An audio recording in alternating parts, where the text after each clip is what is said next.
يا لهوي يا جماعه الحقوني، واقفه كده بقى منسمجه جدا بقى وعماله اكل في البيتزا، قلت لازم اخلصها كلها، لقيت الجرس عمال يرن يا خرابي، وابص كده لقيت حماد جوزي وجوزها جايين طابين علينا فجاه. طبعا لازم اخبي البيتزا، هم اصلا ما يعرفوش ان احنا بنجيب الكلام ده، ممكن يفكروا ان احنا اغنياء بقى ومعانا فلوس ويحسدوني. يا جماعه ده حماد جوزي وجوزها دول فظاع. المهم بقى قلت لازم اشيل الميك اب كمان عشان هم عارفين ان انا ما عنديش ميك اب وما عنديش اي حاجه خالص، وما ينفعش ان انا احط ميك اب قدامهم اصلا، لان هم بيقعدوا بقى يقولوا لجوزي دي كلها مكياج وقرف ورموش وسنين وعدسات، ما فيهاش حاجه واحده بس عدله. قلت لازم اشيل الميك اب ده كله من على وشي.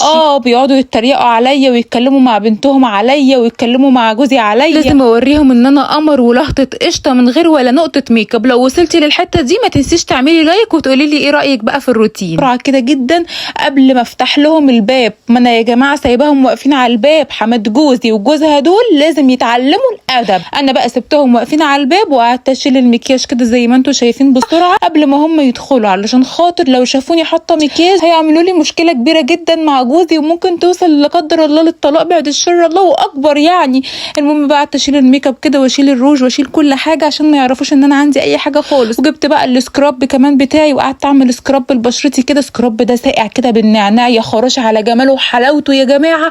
بصوا تحسوا كده ان انا عيني مش قادره افتحها من كتر النعناع اللي فيه، السقوعيه اللي فيه، والنعناع بينضف البشره قوي. بصوا وشي بقى عامل ازاي بقى ازاز مرايه. جبت بقى الغسول كمان وغسلت وشي غسله بقى ايه غسله محترمه. هقعد بقى ادعك في بشرتي كده كويس قوي قوي قوي عشان انضفها اكتر من بعد السكراب. وهنا بقى كنت غسلت بشرتي، وشوفوا بقى يا جماعه النتيجه الفظيعه الخرافيه، وشي بقى منور. لو لسه بقى بتتفرجي على الفيديو ما تنسيش تعملي لايك وتقولي لي ايه رايك. السيرم بتاع الهالات ده تحت عينيا بنضف بيه الكحل الزياده، ما بنضفش الكحل، ما بحكش في عينيا علشان ما يجيليش تجاعيد او التجاعيد ما تزيدش وتقعد بقى حماد جوزي وجوزها يتريقوا عليا ويقولوا لجوزي انت مراتك بقى فيها تجاعيد ومراتك كبرت ومراتك.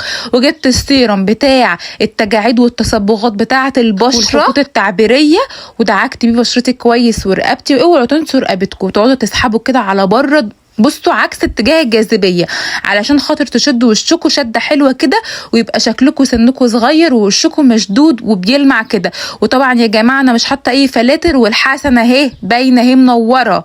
خلاص هجيب بقى التنت بتاعي. التنت ده يا جماعه خطير، بعشقه. هحط بقى منه كده اهو في مناخيري وفي خدودي كده حبه صغيرين مش كتير علشان ما يطلعليش حبوب، لان انا بيطلع لي حبوب من اقل حاجه.